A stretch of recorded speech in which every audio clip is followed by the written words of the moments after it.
Welcome back to a new episode of Perfect Imperfections, a safe space for healing. Last episode, I talked about my origin story. My origin story, or as others might call it, my spiritual awakening. And I left you guys hanging.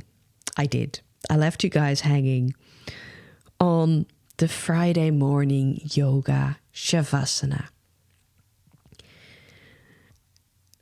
Because after that, after I checked in with my root chakra, everything changed for me. Of course, it had already changed earlier in that week, but I wasn't aware of it yet. Well, as I came to the sacral chakra, the orange one, it did, because that's when my world just shifted. Because the red chakra point, the root chakra, went fine, looked good, looked healthy. And then I move on to my sacral chakra. Still, no dad. I was like, yes, I'm home free. Everything is back to normal. This I understand. The moment that thought and that relaxation enter my body, and it's all subconsciously, out of my sacral orange chakra point comes roaring this big orange Asian dragon. Roaring, it shoots out of my belly, and in an instant I have 9 chakra dragons. All my chakra points, I've previously mentioned 7, but it is now 9, because there are way more chakra points than just 7 or 9. All of them changed into Asian dragons in the color corresponding to said chakra points. I was just like, what? What the actual fuck is happening? Excuse my language, but there was no other way around it. What the actual fuck is happening?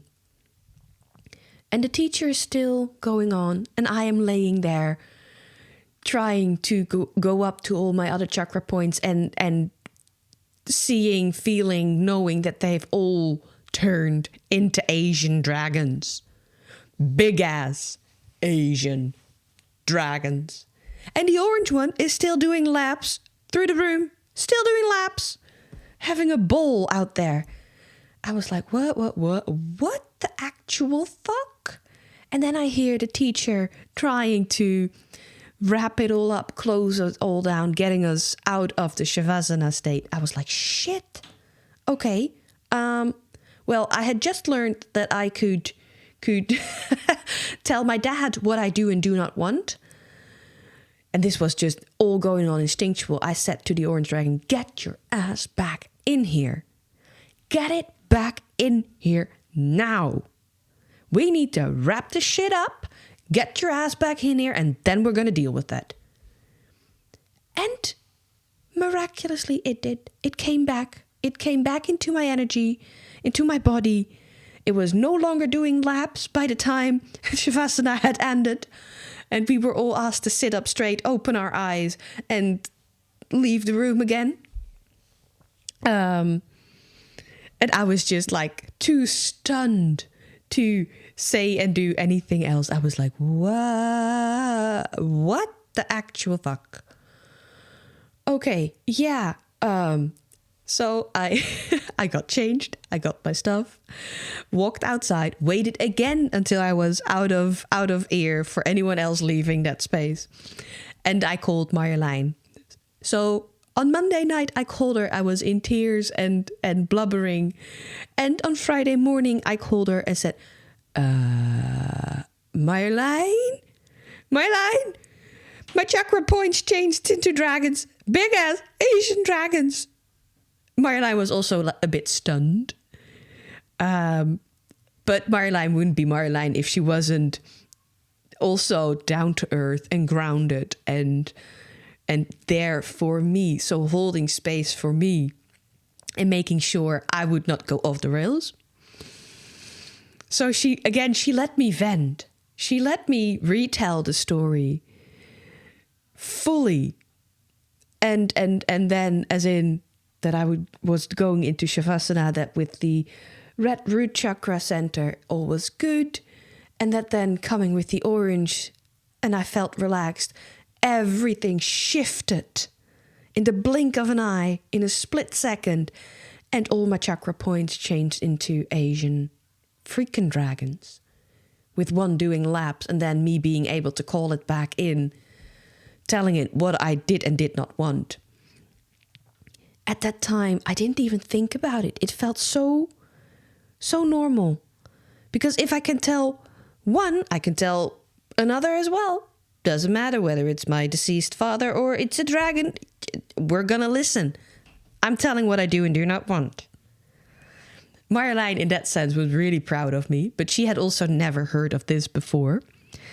And while I was walking home, she had me check, well, are they still there? Are they still there with you?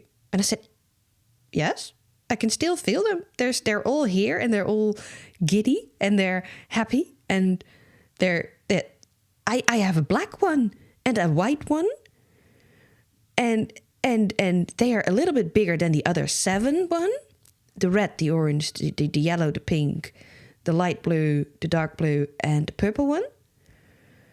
And I could, in that moment, I could describe to Marjolein in detail what I was noticing, experiencing.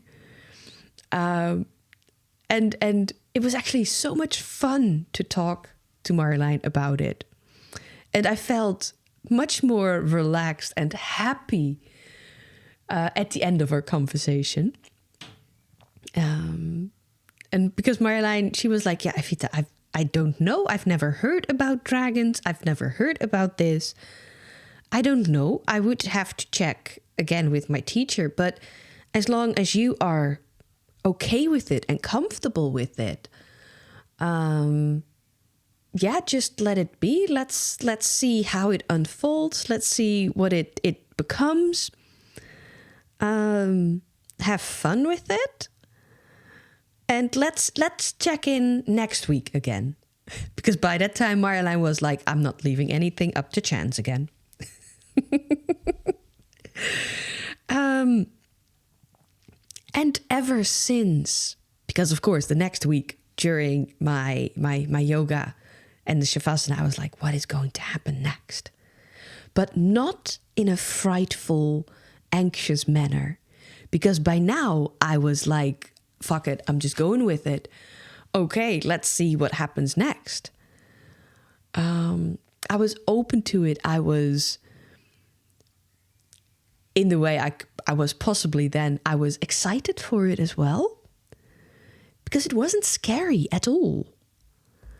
And yes, here I was the week after in yoga on Monday again. At Shavasana, going through my chakra points, and they were all dragons. They were still there. Week after week, they were still there. And I decided to take the course of action, start interacting with them and feeling into them. But from the point of view of feeling into my chakra points. And it was very clear to me that these dragons were tied to my chakra points and at times representations of those energy centers within me.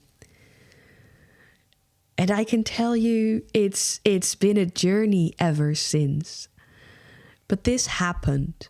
This happened in November of 2022. And it has changed my life. I've been on a roller coaster ever since.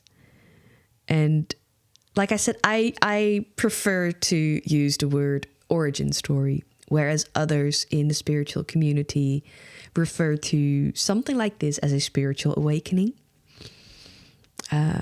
people have very different experiences that they classify as a spiritual awakening. Mine is a positive one.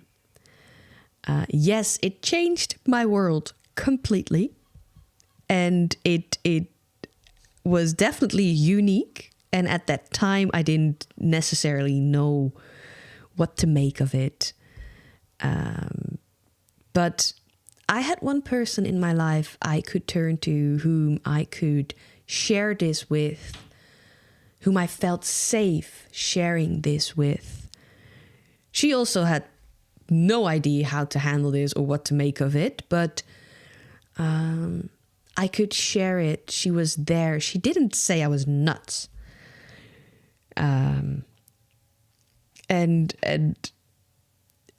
in the weeks, months after, I could share what I was experiencing with Marjolein, my wonder, my excitement, sometimes a bit unease, but I could share it. I had someone to turn to who was open to it, didn't understand it because it was not her experience.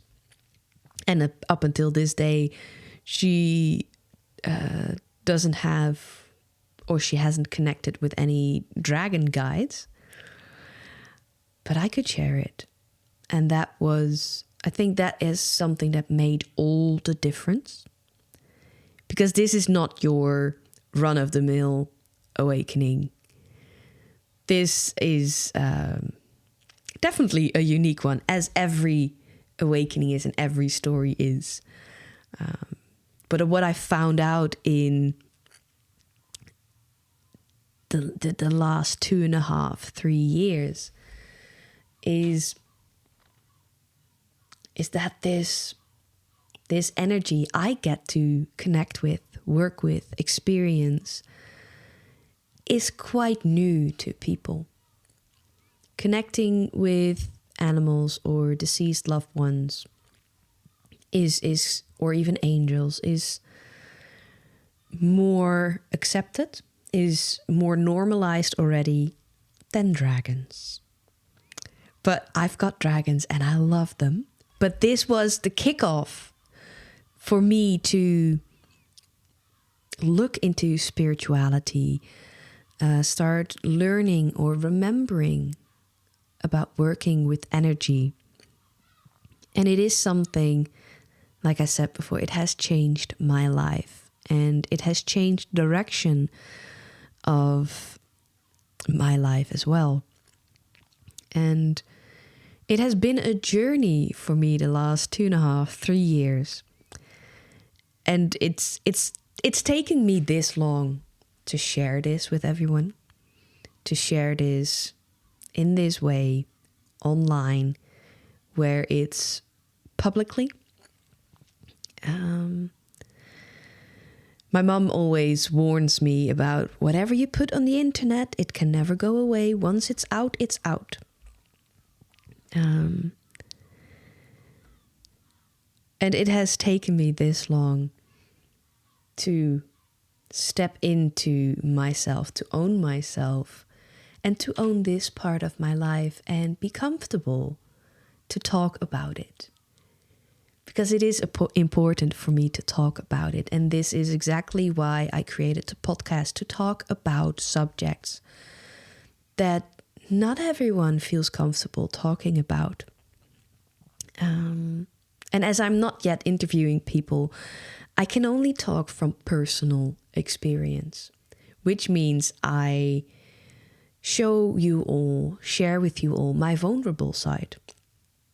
That is something I purposely choose to do, because based on these spiritual subjects, because it is something that I will address it more in my podcast from now on, because this is the main reason why I stopped recording, because this is part of my life and I was fearful about sharing it. But I've already low-key been sharing it for the past 6 months. And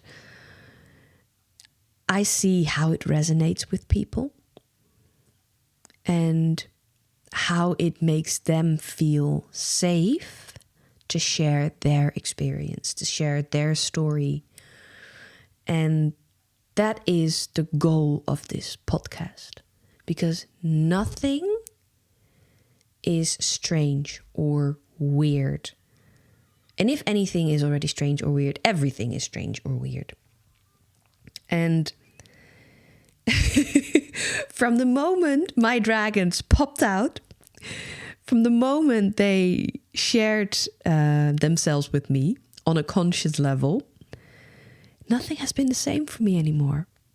Weird has become my normal, and I love it. I love it. I am here for it.